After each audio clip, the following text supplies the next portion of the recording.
Here, notice how helping verbs change the meaning of a sentence when the rest of the sentence stays the same.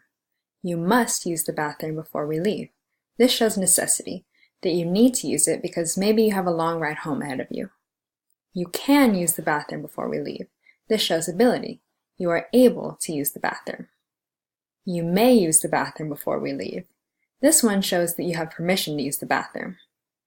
You will use the bathroom before we leave. This shows tense, or the time when you will use the bathroom, which in this case is before you leave.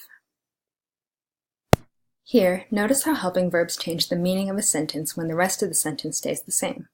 You must use the bathroom before we leave. This shows necessity, that you need to use it because maybe you have a long ride home ahead of you. You can use the bathroom before we leave. This one shows ability. You are able to use the bathroom.